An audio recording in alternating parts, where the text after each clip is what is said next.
Hola, muy buenos días. Good morning. We will get started with our modest celebration of the first anniversary of the Behavioral Sciences and Public Policy Unity of the Economic and Social Council, which is part of the Strategic Affairs Division, supported by the executive. We are here at the Sciences Hall Room of the Government House, and we would like to thank all of you for being present today and for supporting us and trusting us, and for your interest in listening to the speakers that will be here with us today. Before we get started, we would like to listen to the Secretary of Strategic Affairs of Argentina, Gustavo Beliz. Without his institutional and political support, and without the support of the President of Argentina, Alberto Fernandez, we wouldn't have been able to create this unit. A year ago, in the midst of the pandemic, we decided not to wait any longer, and we were already doing informal work without this unit being created. And we decided to give a step forward and to create this unit through a resolution dated July 20th. So in addition to this being the Day of Friendship in Argentina, we have another event that we can commemorate today. As we were saying, Dr. Beliz, who was going to lead this event because he's our boss, but he is the Secretary of Strategic Affairs, and he has a wide background in institutional organizations, and he has deep knowledge of behavioral sciences, and he was going to preside this event, but he had some personal issues. And of course, this is something that is to be expected due to his position. He couldn't be here with us today, but he decided to share a videotape with us. And he will let us know a little bit about how our unit was created. So please, could you play the video and then we'll move on.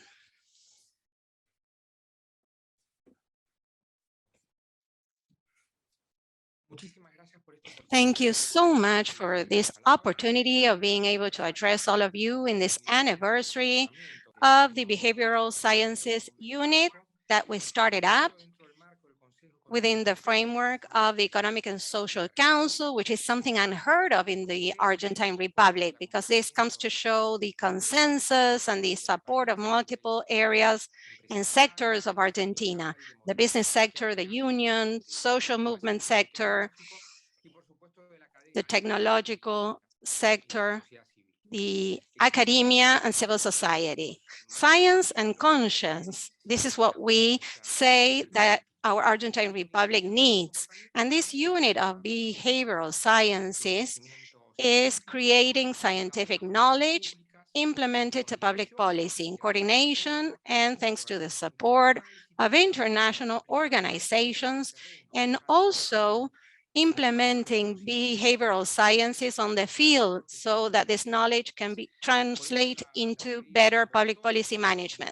And this is why we have developed different initiatives and we have selected different projects thanks to the effort of the academic sector and council, which assessed the different initiatives.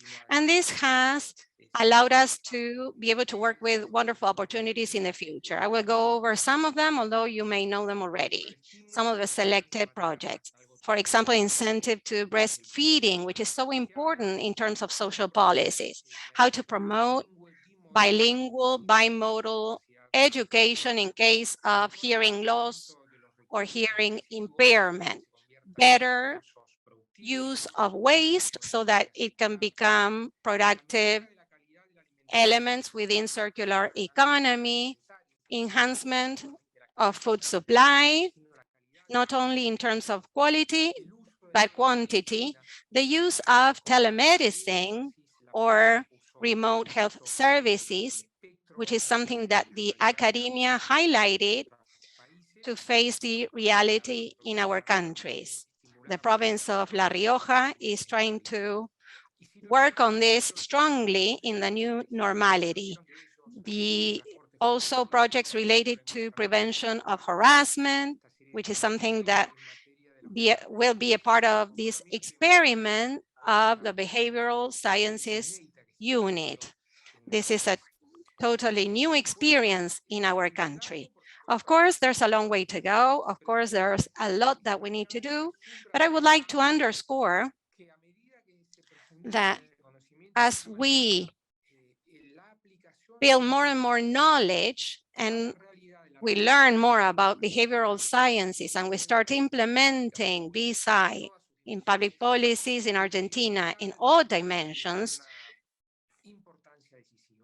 we see how critical it is.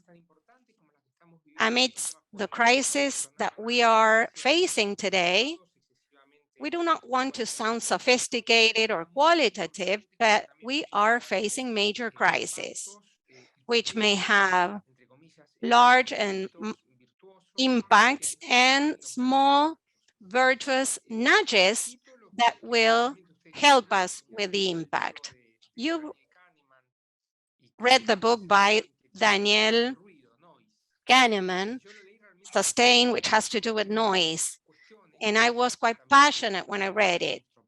There are many topics applicable to Argentina, such as cognitive and emotional biases and how they deform our perception of reality, how group dynamics fail to identify the consequences of acts, and how prejudices and how emotional humors dynamite any potential consensus or agreement in relation to public policies so that they become stronger from a structural point of view. Today, more than ever, I would like to thank you for your participation. I know that you regularly meet in social media. I would like to deeply thank the support of international organizations. Florencia, Mary from the IDB, from United Nations are going to be sharing this space with us to share novelties and innovations in terms of implementation of behavioral sciences initiatives around the world. And I would also like to deeply thank Fernando Torrente, Iván Budassi from INECO, from our Behavioral Sciences Unit, together with Dr. Angel Elgier from the Posadas Hospital, which is already implementing behavioral sciences. I would like to thank all of you. We will continue to support all of you.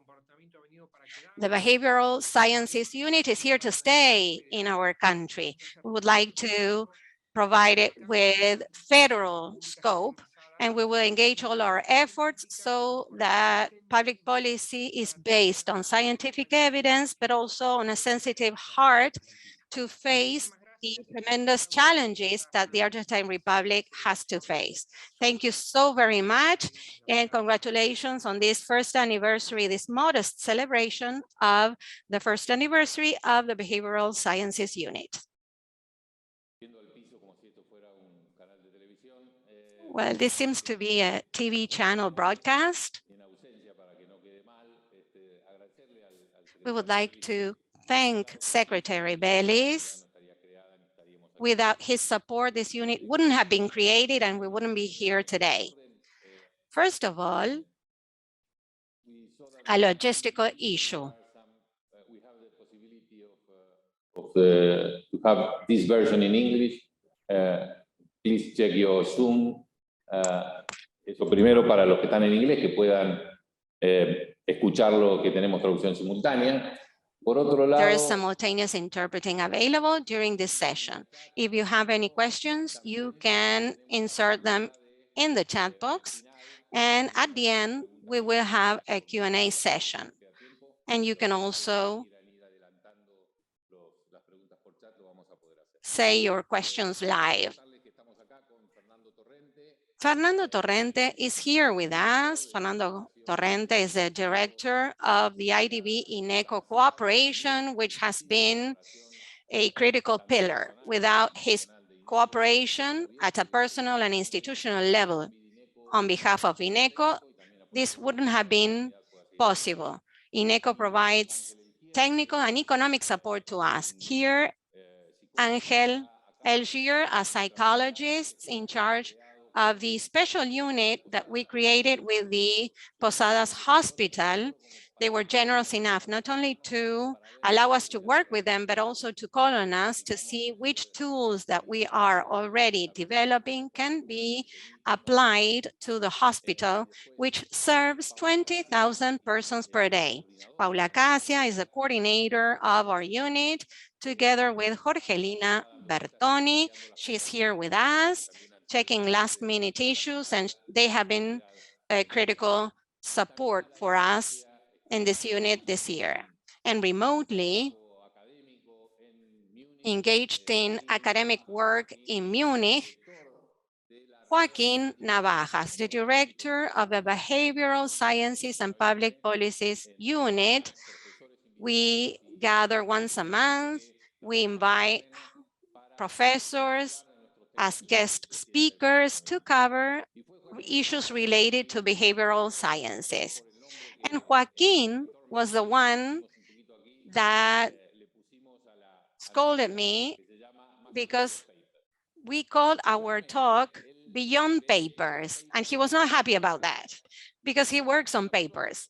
So the truth is that we do consent and agree with papers, but when we decided to entitle our talks Beyond Papers, I was referring to the mistakes that we make as attorneys, as economists, who do wonderful papers, but then fail to test those ideas on the field. Or we do not take the work or follow the appropriate methodology to move forward and to be able to measure whether what's worked in other countries can be replicated in our own. And I believe that that's the major challenge that we're facing at our unit. Looking inwards, let's forget about theory. Let's not try to replicate directly other experiences to Argentina, and let's use the paper mentality to be orderly, to set up protocols and procedures, and to follow step-by-step different methods that sometimes those engaged in public policies do not follow. So we need to see how to formalize procedures so that we can measure success cases, what works, what doesn't. So the RCTs, for example, can we translate them into practice, the randomized control trials, so that we do not waste municipal or provincial or national funds in experiences that may not work in Argentina. So before implementing any policies, we need to test them. That is one of the major challenges. And then there's another challenge related to the paper mentalities, that we need to break away from the paradigm, saying that this is only behavioral science, is only for scientists. There's a Nobel Prize awarded to different economists, and there's massive bibliography. And this has been very important, not only in the theoretical aspect, but the practical aspect. One of the top 5 priorities set by our president is behavioral science and its implementation. So we are under the obligation to speak with our officers, government officers, to speak to the bureaucratic entities. We are not trying to replace traditional knowledge, incentives, economic incentives, supply and demand laws. And we understand that threats have no incidence on people's behaviors. So to conclude, the last mile, those policies that fail to reach certain sectors or that do not work, and that's our main challenge. We need to convince the government at all levels that this works, and this works for practical issues. So we would like to thank Mary and Florencia for being here with us. They have vast experience in working around these topics, and they know how to implement this type of theoretical developments, then test it at an international level in each country with which their international organizations work. So let's present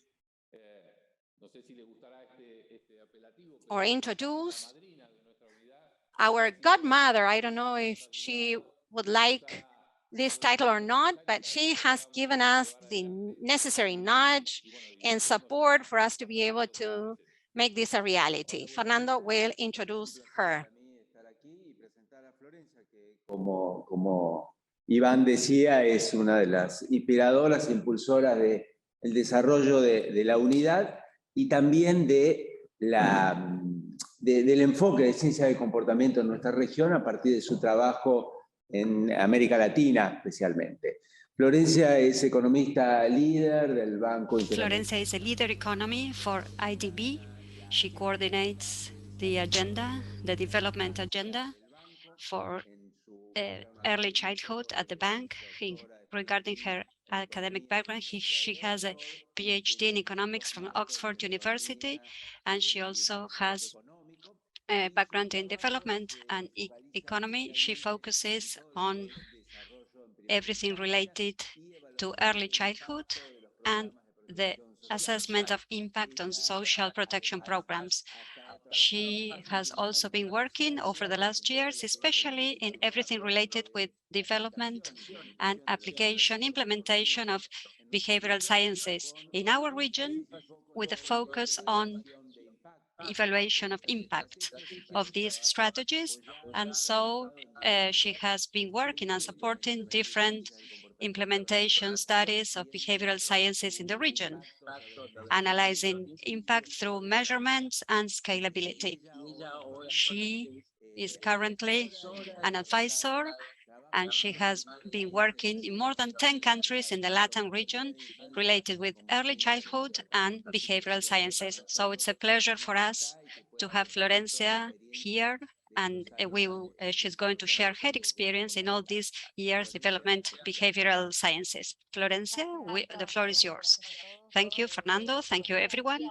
Good morning. It's a real pleasure to be here celebrating the first anniversary of this unit in the strategic unit. And it's a pleasure also to share the panel with Mary MacLennan, who works in behavioral sciences at the UN. We have already shared multiple working groups regarding COVID, and in my case, just as Angel, I work a lot with early childhood topics. There is a large consensus that the first year of a child is the most important one. There are lots of neuron links being developed, and it's also important for physical and mental growth development. So we have, Iván and Fer can tell you in more detail about the successes, the challenges, and the learning experiences that we have witnessed from IDB. I would like to start congratulating you for this first year, and I hope there are many years to come, as Secretary Beliz was saying. And also I want to highlight here the tenacious work, how open you are to creating this new area, to continue exploring new ideas based on evidence and working on actions. So in this anniversary spirit, I want to share the progress made by this discipline in 40 years. And the most noted authors, that is Daniel Kahneman, and these authors planted the first seeds that humans, we make mistakes, we take irrational decisions, we are biased by intuition. It is difficult for us to see what's more convenient. And even when we understand this, it's very difficult to act in accordance because our will is limited. In the 40 years coming after the prospect theory publication, as Kahneman's paper, behavioral science has evolved in multiple ways, but always with the principle of understanding how we human beings make decisions. Lots has gone since that the publication of that paper, but today, most of the programs have in economics have a group of the academic people doing research. Also, the most prestigious magazines or publications publish these articles, as Iván was saying, and they are little by little part of the mainstream. They are not an alternate theory. And something similar happens with NAT units, that is the organizations that apply behavioral science policies.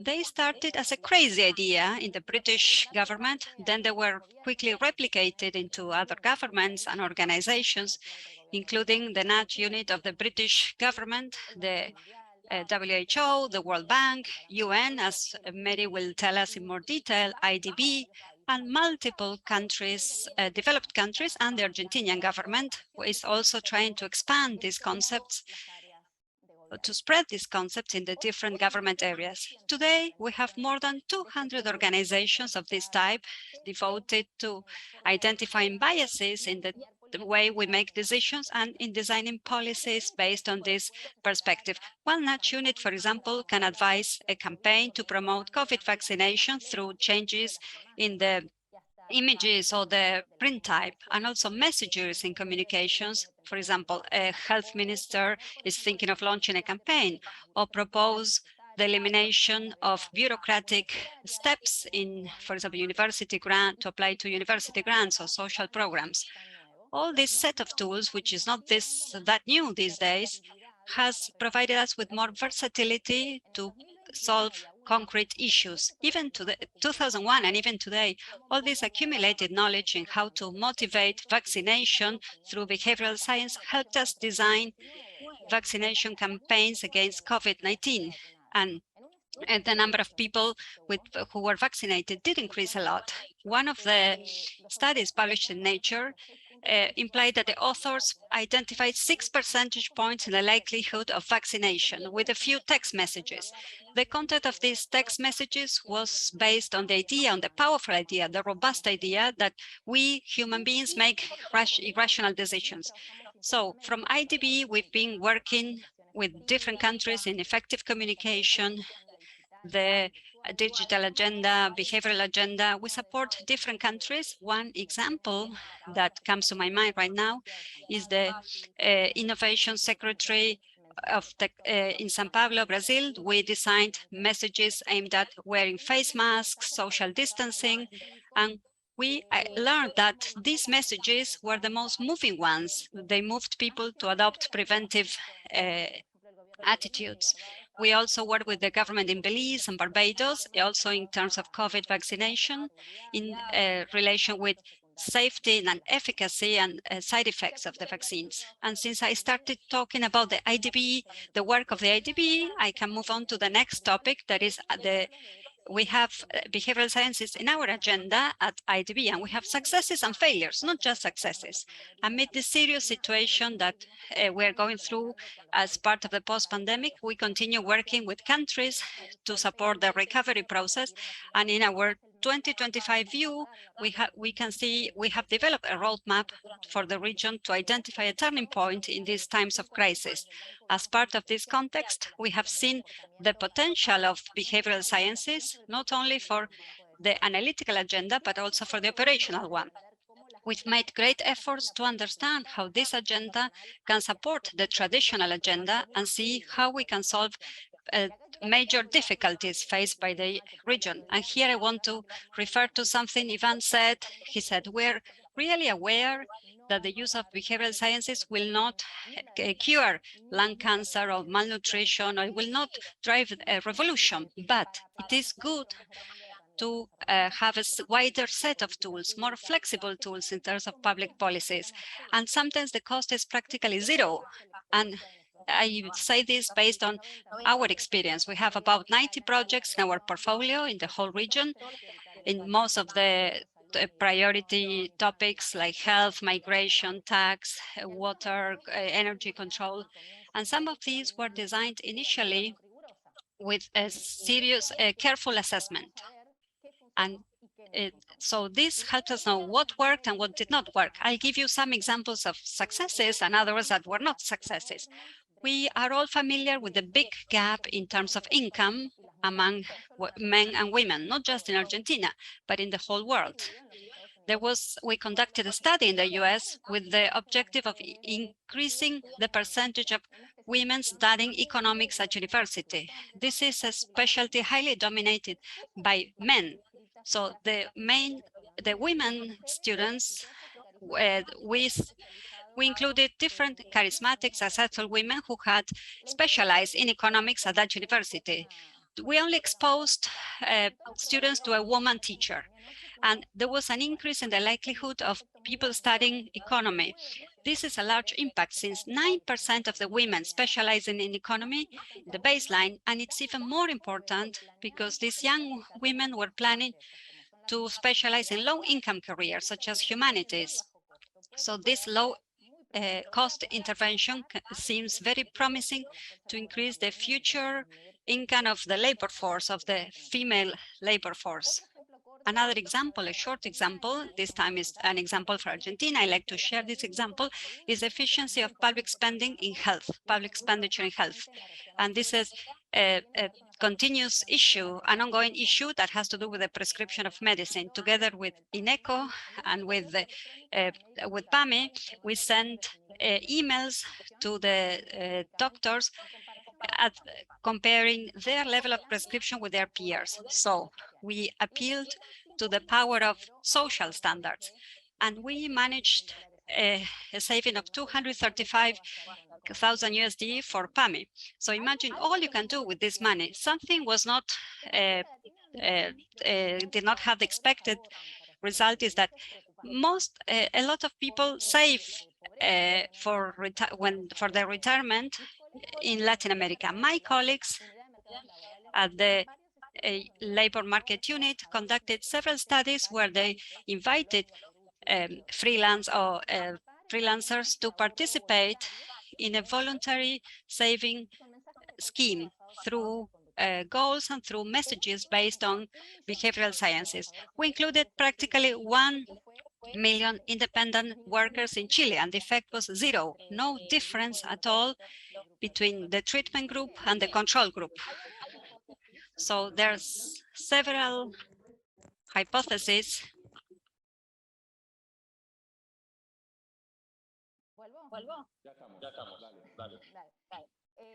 So the effect was practically zero in this test with 1 million workers, independent workers in Chile.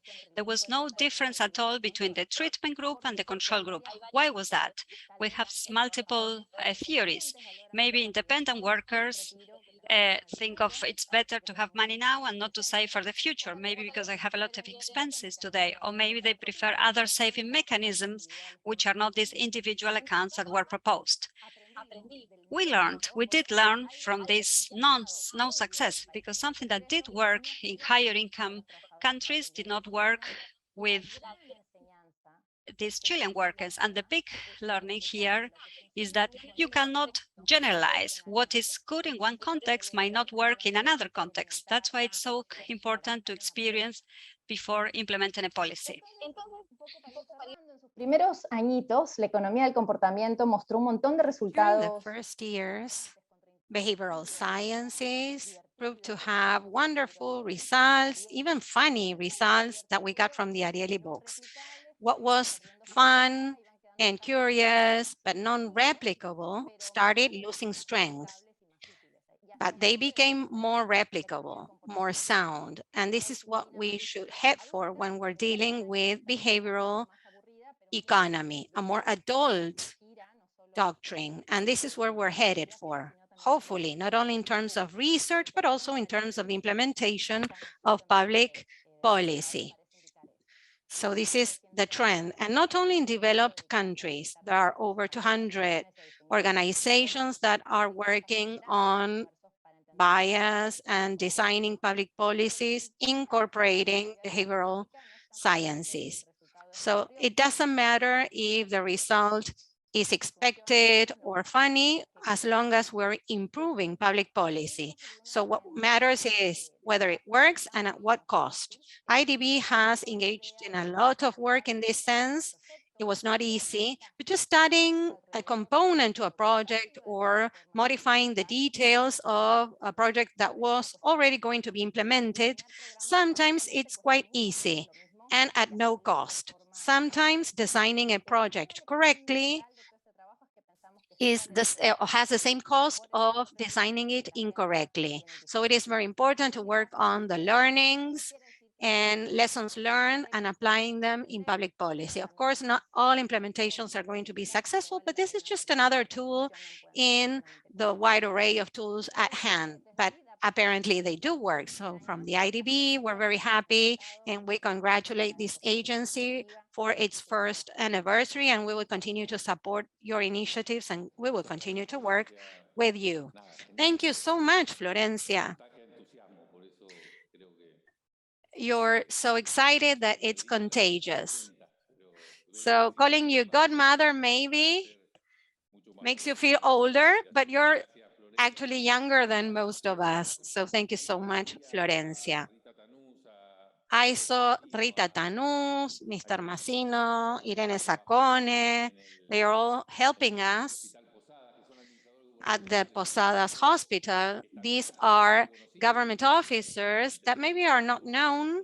And so the government wants to engage with different promotions or I don't know if you, when Beliz was in office back then, what they do underscore is that they are the permanent memory of the Argentine government in terms of procedure. So it's super interesting what Florencia was saying in that regard. The tools that we use, in addition to the fund, right? Just taking care of how we do things, how we standardize them, how we set up protocols.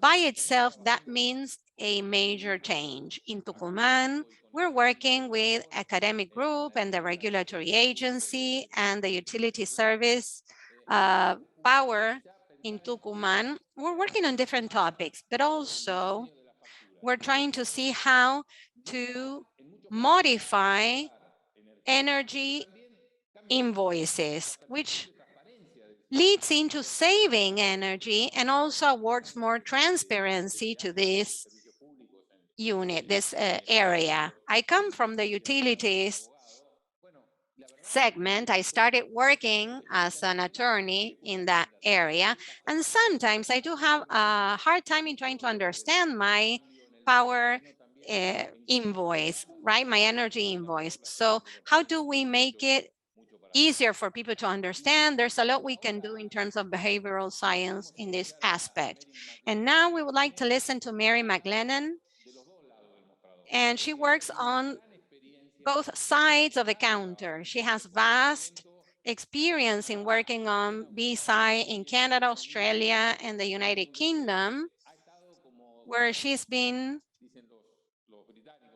as British people say, going by the book, trying to follow what the academy or what academia say, working on best practices from the core of the government here with us in Argentina, with Canada, or with the Prime Minister in the UK or in Australia. Mary has been working on these topics to try and convince politicians and bureaucracy in that they should implement behavioral sciences. And now she's working from a different dimension where she can see not the tree, but the whole forest, because she's in charge of the UN unit in charge of innovation in behavioral sciences. From that unit, she can implement her technical expertise, but also her field experience.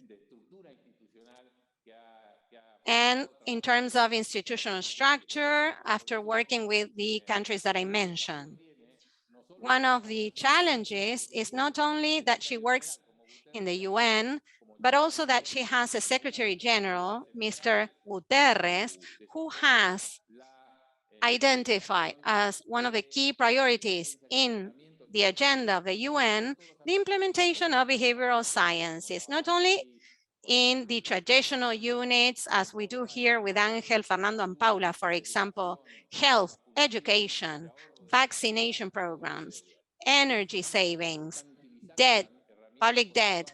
The UN is using behavioral sciences, for example, for peace building processes, to tackle the refugee crisis, for example. So there's a lot of room for us to continue working on behavioral sciences to enhance our public policy making. Thank you very much, Mary MacLennan, for being with us. And now you have the floor so that you can maybe ignite a spark and convince people to move into behavioral sciences. Mary MacLennan, you have the floor. Great, thank you very much for that kind introduction. And it's an honor to be with all of you here today to celebrate the first anniversary of the unit. So as mentioned, I lead behavioral science in the Secretary General's office in the UN. I also lead an initiative called the UN Behavioral Science Group, which I'll come to shortly. So it was a great background by Florencia, who I'm also honored to be with today, who's been a leader in the behavioral science space, particularly in the region for a number of years. So in my presentation today, I won't go through a lot of the background in behavioral science. I'll speak to some of our lessons at the UN and what might be relevant to those listening in today. I also might draw upon my experience, as Iván mentioned, working in governments, particularly in the Privy Council Office in the Government of Canada and others, promoting and fostering behavioral science applications. So there's lots we could share. I'm sure Florencia and I could talk for hours about this, but I'll cover just the UN in my talk today. So as mentioned, the UN Behavioral Science Group, it's an initiative that brings together over 1,000 colleagues across the UN from over 60 entities and 110 countries. So this is to show there's a lot of interest and demand and some work in behavioral science across the globe when it comes to the UN. These colleagues range in terms of the geographies they work, as well as the domains from health, climate, gender, peace and security, as Iván mentioned. But we also range in terms of our expertise with behavioral science. So we have colleagues who are behavioral scientists themselves. We also have quite a few who are at the early stages of their journey. So we really work with them to support as best we can. And some of that involves partnering with governments and others outside the UN, such as the IDB. So this is to show we have quite a bit of bottom-up support for behavioral science across the UN. In addition to that, as Iván mentioned, we also have support from the top down, from the Secretary General himself. So if you've been following behavioral science at the UN over the last number of years, you've probably heard about some statements such as this one, which the Secretary General has called behavioral science a critical tool for the UN to progress on its mandate. Quite strong words, and also strongly encourages investment and work and colleagues working together collaboratively, which is what we do in the initiative that I promote in the UN system. So in addition to this, maybe I'll pause here and say that what's been really helpful for us is not just statements like this, but actually building it into strategies. So perhaps not unlike the government of Argentina, what the Secretary General has done is embedded it in what's called our common agenda, which is his plan for his second term as Secretary General. So really made it important and highlighted it in what's called the quintet of change, which are these areas like behavioral science, data, digital application of work, which are really intended to progress the agenda of the Secretary General. So that it's in fact embedded in strategies has made a big difference for us in the UN. I've been working with the UN for over 4 years now, and since the beginning up until this embedding it in the strategy, that's really changed the amount of people asking about behavioral science and actually working on it as well. So embedding it into strategies can be very beneficial. As well, the Secretary General released a guidance note, which I will share shortly if you're interested in reading it. It covers more detail what the Secretary General sees for behavioral science across the UN. It speaks to policy and programmatic areas, as well as administrative and management areas. So this is also known as sludge reduction. This is perhaps a bit unique in our approach in the UN, in that we're tackling both sludge and policy and programmatic spaces. When we say administrative and management areas, we mean both the way the UN operates in terms of the way colleagues do their jobs, and also how the UN interfaces with beneficiaries, so those outside, to try to improve that as well. So this is how the Secretary General has envisioned it in the UN system overall. And then I'd also like to highlight here another document that we recently released, which covers the experiences of 25 entities. So if you're interested in knowing more about, say, what UNDP is doing or UNICEF's doing, I encourage you to check it out. But for the sake of our discussion today, that report also covers these 4 enabling factors for behavioral science in the UN, which we've identified through discussion with these 25 entities, as well as through talking with those outside of the UN systems too. So the first is creating a culture that supports behavioral science. And this was alluded to by remarks made by a number of people already. So it's really about getting people to understand what behavioral science is, first of all. And Florencia did a great job of talking about the evolution of it to get to where it is now and how people have changed their views and perceptions of behavioral science over the years, but also where it adds value. So what we're not doing in the UN is trying to train everyone to become a behavioral scientist. That is not our goal. What we want to do is to enable people to understand where it can add value and to help promote that overall. Secondly, strengthening behavioral science capacity. So this could be through training opportunities, but we've also found that it's not just learning methods and knowing the actual papers, it's also how do you apply it in practice. So knowing how to scope a project is, for instance, even quite challenging for those who are new. So really helping them through learning by doing opportunities we found has been really useful. And then also through creating partnerships. So as really impressively, the government of Argentina has done with many academics around the world. We haven't done it as extensively ourselves just yet, but we've engaged with a number of academics as well as governments to support us too. And then thirdly, supporting the application of behavioral science. So although this means more organizationally. So what we found is that there are pockets of behavioral science work across the UN. There might be one project here or there, but not actually consistent application. So we're working with entities to think through how their organization can more consistently apply it, as well as, again, going back to that scoping, how to scope out projects for their initial work. And then lastly, this is a bit of an obvious point, but a very important one for us, especially in the early days, given how vast and wide the UN is.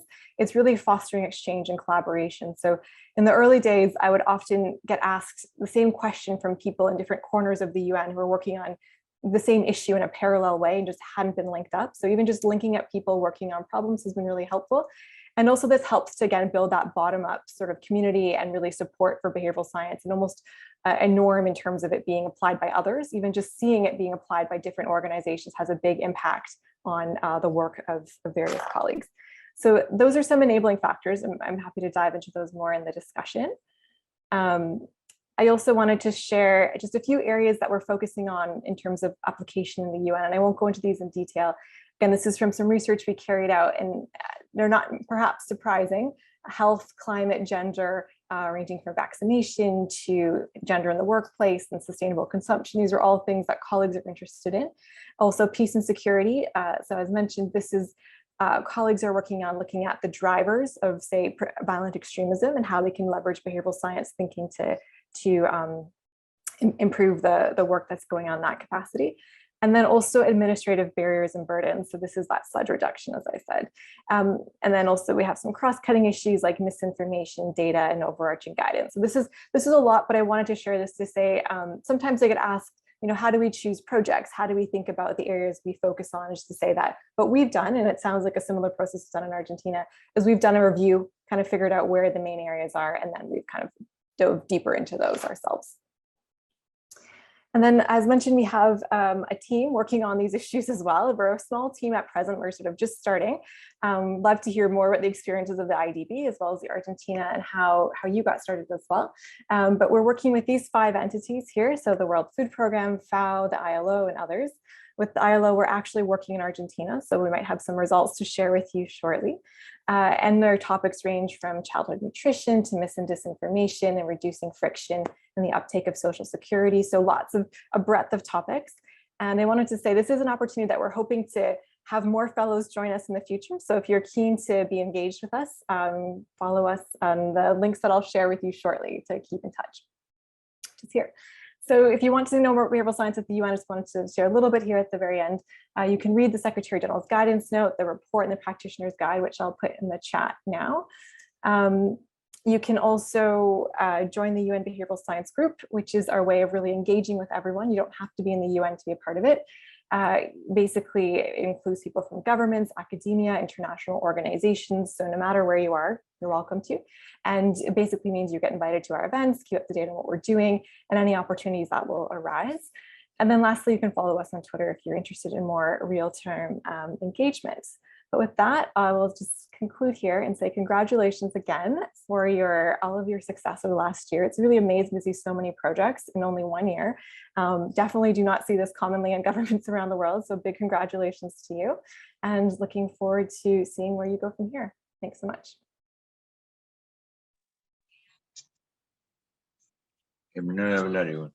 Mary, muchísimas gracias por... So thank you very much, Mary, for your work.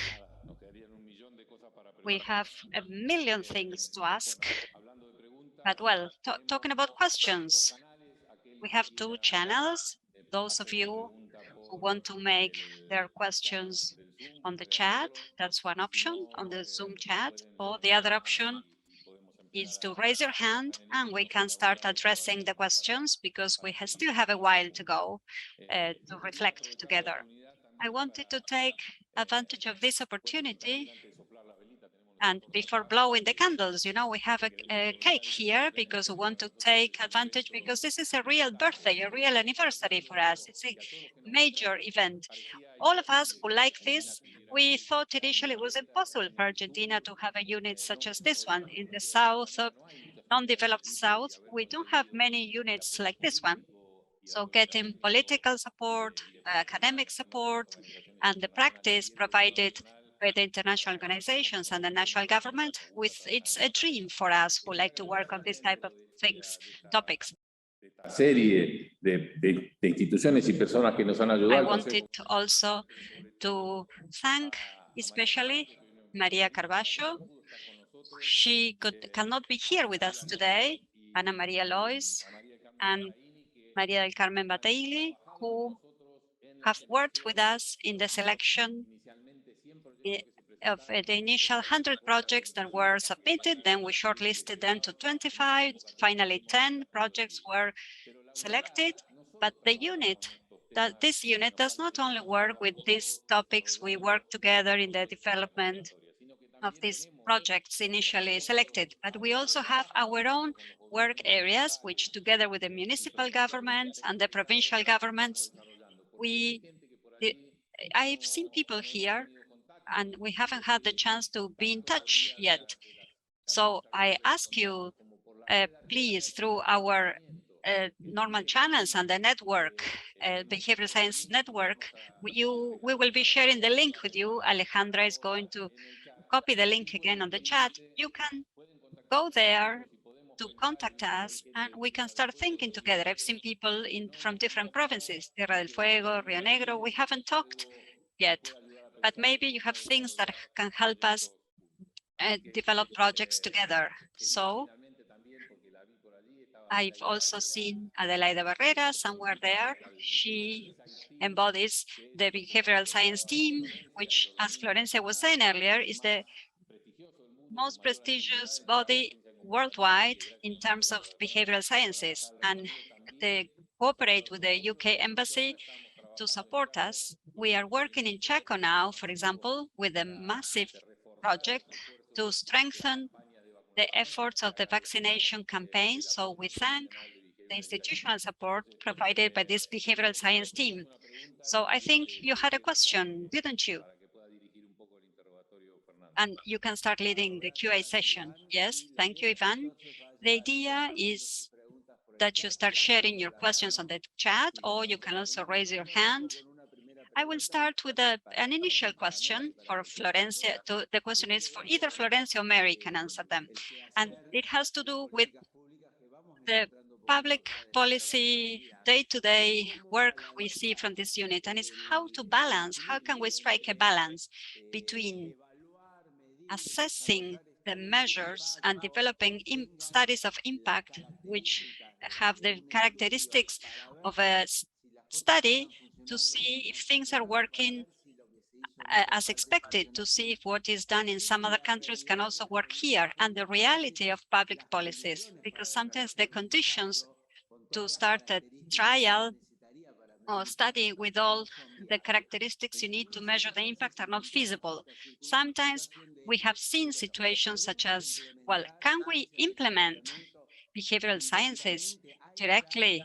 Is there already a body of knowledge that we can consider as good practices, and where we have some evidence which we can say we can transfer this to practice, public policy practice directly without the need of conducting an impact study, a measurement study? Or should everything go through a new trial process, a new test process? What is the balance between studying and implementing in the reality of public policies? I would like to hear the opinion of both of you in this sense, and then we can move on to the questions of the public. One thing before you answer, we also have one component that is urgency. We have to provide evidence to demonstrate that this unit is useful, but at the same time, it's a sort of counter position with the strict method. So this is, for us, it's difficult to see how we can strike the balance. Sometimes it seems very simple, but here, sometimes it's just a question of copying a structure in one country and replicating it in another countries. But for us, it's difficult to see how we can strike this balance, especially thinking of the results. Empiezo y después le dejo la palabra a Mary. I can start and then give the floor to Mary. It is your point is really valid. We have the same issue in terms of when we analyze loans and how they can work and it be replicated in a different context. I think the example I gave you about what worked in the US and did not work in Chile, and the same in Europe, it did not work in Chile. And well, sending text messages to independent workers, applying behavioral science non-rules, will it make that they adjust to these voluntary savings models? And it did not work. Chilean people are different from other populations, other countries. Actually, there is a book called We Are Populations, and it is an issue, a big problem in behavioral sciences. Most of the studies are conducted with development weird populations, Western, educated, industrialized. So what is the solution we are trying to develop at IDB? We are calling sprints. We have this short, brief assessment, because if you want to conduct a huge assessment with sampling and everything that would make it a publication, it takes time. So if we start with a sort of brief pilot, a short pilot, and we can somehow assess 2 or 3 messages and then escalate the message that worked better with that pilot, this is what we are trying to implement as a way, especially given the COVID context. How can we escalate it quickly? So we are trying to use this as a sort of, we don't want to skip the assessment step because we think that testing assessment is important to escalate things. Otherwise, we'll not know what can work and not. Thank you, Florencia. What about you, Mary? Can you say something in this regard? Yes, thank you for those remarks, Florencia. It really touches upon some really fundamental parts of behavioral science, especially after COVID, when we were asked as behavioral science to respond very urgently to really important issues. So it has really stretched the field. I will briefly say how we're talking about this in the UN system is where we are mentioning RCTs, randomized control trials, definitely, but we're also exploring other methods, as Florencia mentioned as well. So we're thinking about oftentimes online experiments. We can use those in certain situations and times to get some evidence to inform thinking. When it's not possible to test, we do consider providing advisory work, which is much more caveated, let's say, in terms of how we give advice. So we are exploring a spectrum of methods, but we do try to test when possible. And actually in our definition of behavioral science in the UN system, we're using it as you should test what you do. So it's very fundamental for us overall. So I'll stop there. There's more I could go on to, but I'll leave it there. Thanks.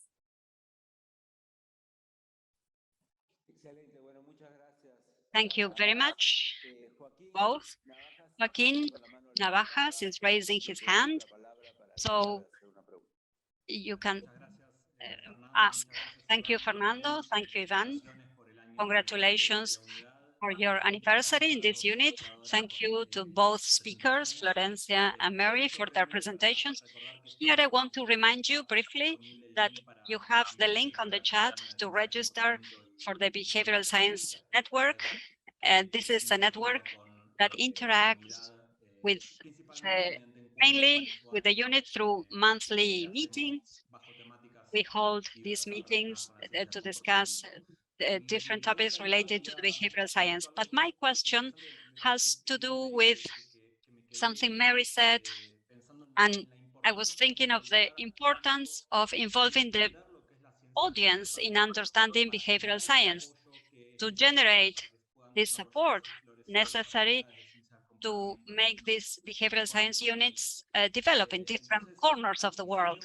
So this is where I see a sort of challenge, because what is the purpose? What is the purpose of behavioral science? Is it a more paternalistic view on how to communicate to avoid not to pretend we are manipulating or trying to change people's behavior, how to be as transparent as possible, as ethical as possible. And what about the balance? If we say things work too well, then we will sound as more manipulating, but things do not work as well as Florencia was saying, and the effects are very different. So this is why you have to test, as Fernando was saying a few minutes ago. So how do we solve this tension? What about the balance between communicating effectively and try to convince the largest number of people in supporting these initiatives?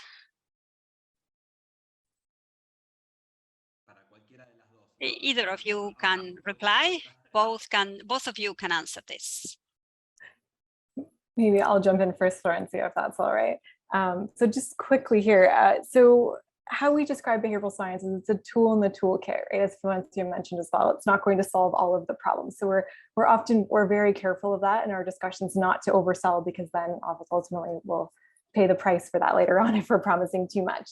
But you make a very good point about the ethical side of things. And this is something that we've been reflecting upon too. What we often reference is there's a framework produced by Professor Liam Delaney and others at University College Dublin called For Good.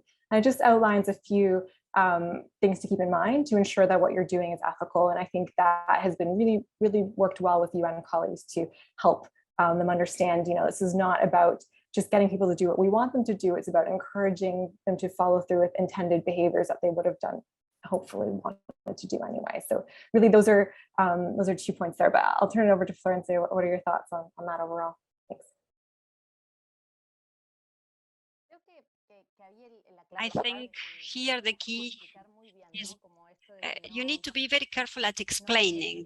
It is not a question of manipulating behavior, but you have the option not to do what the text message says. You can opt not to do, even for organ donation. That's a typical example. The government tells you you can opt out, but you can still say, no, I don't want to donate my organs. So when you have this type of intervention and you have this type of criticism as a paternalistic behavior, you have to think that a nudge is not a regulation, a nudge is not a prohibition. It's similar to incentives. If you increase the price, you do not buy tobacco. If you get this horrible image on the when you try to buy cigarettes, well, it's still your option. You can decide to buy it or not to. It's what, as you said, that's the key. Especially and briefly here, in some of the places where we find some resistance, especially when we think of children, students, there is a UNESCO manual for ethical rules when you work with behavioral science. And when you think of students, minors, so it's not that you cannot work with it. You have to be careful with data, but we encourage those of us interacting with us not to get close, not to have prejudice, not to think, okay, you cannot be paternalistic in these cases, but well, as a matter of fact, the UN has complied this ethical, and the same with INECO, as Florencia was saying. There's a question for Mary in the chat box that has to do with something that both of you mentioned during your presentations, has to do with child nutrition. How or what type of intervention or actions are there available to address child obesity? This is a very important topic in our region. So at the unit, one of the projects that were selected has to do with promoting a more healthy nutrition in vulnerable areas. That was one of the projects that was chosen, which is highly important for the unit. But we would like to hear from you. What type of behavioral science contributions have you made in order to address this topic, or are you working at the UN or the IDB on the topic of child obesity? Let me briefly cover this topic because we haven't done much about it. One of them was a large project in Central America where child obesity is tremendously high, in particular due to soda, sugar beverages. So we worked on installing water fountains in schools, right? There's usually kiosks that sell pop or soda.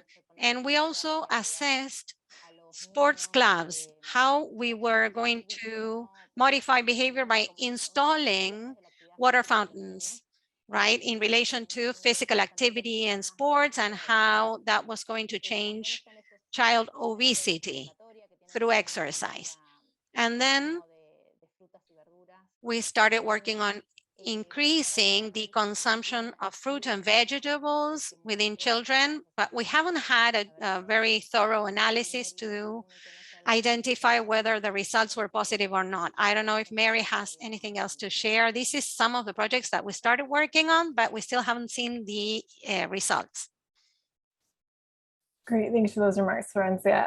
So we're honestly at very early stages of our work, so I don't have any results to share with you today, but I will say there's a vast literature out there in this space, and it does span from public health to many other areas. So this is a topic of interest. There's lots to build on, which isn't always the case in other areas of policy. So lots to explore there, but just to say our work is in Armenia, and it's with the government of Armenia looking at applying behavioral science to improve the way that children, the nutrition of children. But again, we're very early stages where we haven't even, we're in our scoping diagnostic phase. So I cannot share with you anything of substance right now, but happy to, we will when it's available. Thanks.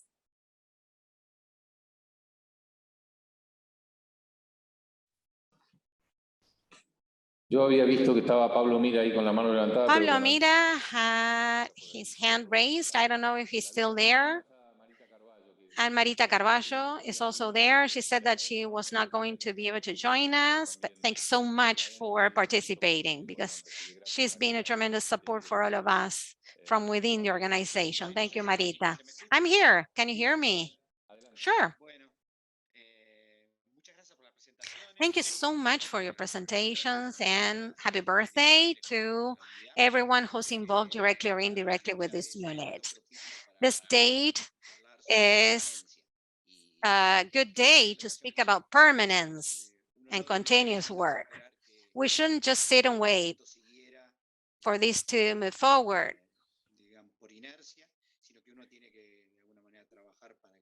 On its own, we need to work for this to move forward.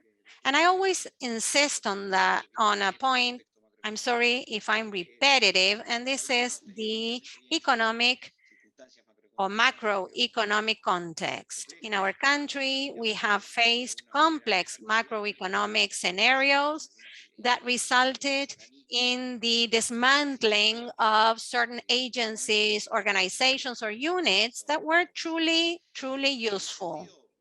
In that sense, the best way to contribute would be for the office to maintain interest in those nudges or the agenda of public policies to somehow directly or indirectly contribute in the short term to improving macroeconomics to contribute to sustainability, for example, for the good of all Argentinians, and also for this to be a possibility of sustaining this initiative in time. Pablo is also a constant support for our unit. He's an economist, expert in behavioral sciences. He teaches topics related to this in the School of Economics of the University of Buenos Aires. You're right about that. We are trying to hire an economist. It's very few of us working in the unit, which is okay. And we always try and resort to advisors or consultants with the support of the IDB and other international organizations. We are able to hire external advisors, but we do know that there's a lot of literature on the topic, and 3 Nobel Prize awardees engaged in this topic. At least 3, probably there are more, but we do need to work on this. The main problem in Argentina is the economy, and certainly we need to collaborate in this sense. There has been a bias.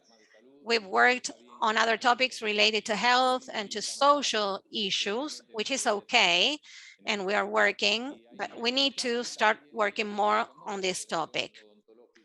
We have a member of the Dental Association. I don't know if it's Argentina or for the province of Buenos Aires. For example, teeth brushing is a behavior. I haven't seen any bibliography of behavioral sciences in relation to that, to toothbrushing, but I have in relation to other hygiene actions. And I think that this would be a wonderful area to work in, a fantastic target for us. So it would be great for you to start working on that because you know the field, you know the mouth of Argentinians. So, and I see Gaston is here online as well. You can pose your question. Good morning to all of you.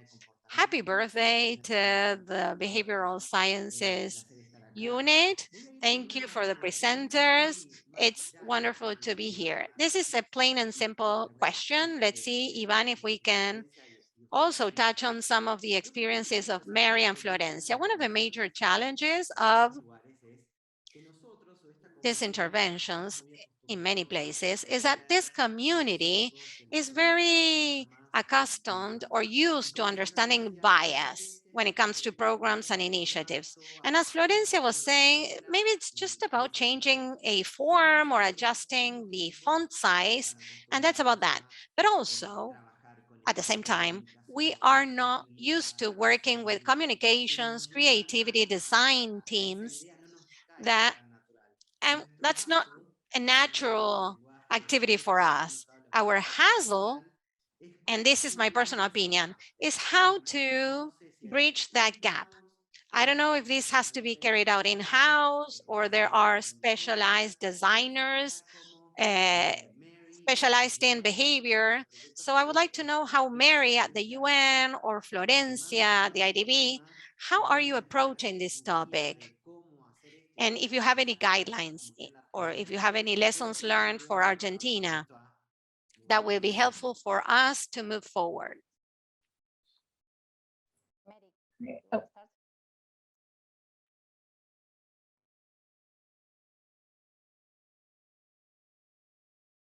Should I go first, Florencia? Okay, great. So I think I first of all like to mention that I think there's a whole field called behavioral design, which already kind of merges the two in a bit of way. So if you maybe search around there, there'll be some spaces for you. But one of the things in the UN that's quite fortunate for me is I work within the innovation community, as Iván mentioned earlier. So we have designers in the UN, we have data specialists, we have behavioral scientists now. So we collaborate and work together as best as we can. So we do it more with individual skill sets collaborating, but there is increasing actual methods being developed that build upon both design thinking and behavioral science too. So although ours are a bit ad hoc, I think there's a lot more out there, and that's not my area of specialty.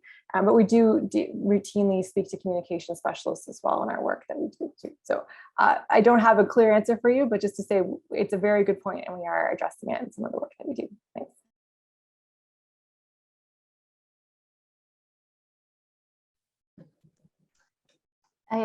Quizás solamente agregar que... Well, maybe I could add that something that works very well is, for example, Facebook A/B testing. We're working on this in collaboration with designers, with social media experts. For example, the COVID vaccination campaign, we used to work with one color vis-a-vis another, just working on A/B testing to see which one works better. I think that Mary has worked on this, but you do need to join a group of designers and people who are experts on these fields, but it is very useful. Let me tell you a secret that has to be kept within these 200 people. We thought about creating a new web page for this anniversary, and we worked with María Eugenia Lopez, Facundo Alvarez, in trying to think about innovation ideas. And we worked for a long time. We presented our innovations with behavioral science content. And when we got together, they said, this can't be done. This is an institutional web page, not a commercial web page. Web communication is one. If it works for them, it should work for us. If it worked for business pages, it should work for us as well. It shouldn't be boring because it's institutional. And I have worked on government institutions, one of which was truly boring because I was working for the tax collector. So how do we adjust this? When we're working with the government, we shouldn't innovate, we should be traditional and institutional. No, that's not the way we should go. We should break away from this paradigm because we have a lot to learn from the private sector. We didn't want to go for a traditional web page because that would go against what we're trying to foster, which if we would go for a traditional web page. We're running out of time. There's cake here. We won't be able to share it with you, but you can virtually see it. And thank you so much. We had 220 participants at one point when we're all fed up with virtual webinars. We were talking about this with Florencia. Mary also, she organized the Behavioral Sciences Week for the UN. It's not easy, right? And having 220 participants today is truly a joy for all of us. And we will continue to work, and we will open up a channel for communication even wider than the one we have today, so we can all work together on behavioral sciences. Today, somebody touched on dental treatment, which sounded truly interesting. So with the support of everyone present today, we will be able to think about new ideas, to go to traditional bibliography and see how to implement them. Seguir para el año que viene poder ya presentar otro aniversario, un segundo aniversario y con ya tal vez más resultados, que es lo que estamos trabajando en este momento. We hope to celebrate the second anniversary. As we said with Iván, this was a year of planting the seeds, a year of building, constructing this unit, building the links, the bonds with the unit, putting the projects in motion, and also developing good practices, not just from the state, but also from the civil society. We can interact and work together with the network led by Joaquin, that is part of this network supporting the unit, the consultants. We hope that all this shows the results in the future. So next year, we hope to start harvesting after planting this first year planting, next year harvesting. So we're very happy. And we also see that not only private universities such as DITEL or San Andres, we saw that on the chat, and Joaquin works there, but multiple public universities are also coming to our side. Well, you know, I am a graduate from Bahia Blanca, the South University, which has already developed a behavioral science area. We still have one more step to take, as that is going from theory to testing on the field. But I think this unit can help all the units in taking this step. So count on us. Thank you very much, Florencia, Mary. Do you want to make a final comment to close? Well, congratulations again. Do eat that cake. I will eat some cake myself here. But congratulations, and this has been very interesting. What about you, Mary? Just to echo Florencia, yes, congratulations. As I said, it's not easy to get this off the ground. What you've done is amazing within 1 year. So big congrats, and we're all cheering you on. Looking forward to seeing more. Thanks, everyone. Bueno, muchas gracias y que el próximo cumpleaños podamos mostrar resultados. Thank you very much, and I hope we can, next year we can show you what we are harvesting. So thank you very much for participating. I know it's important that you take the time to be here. Thank you very much.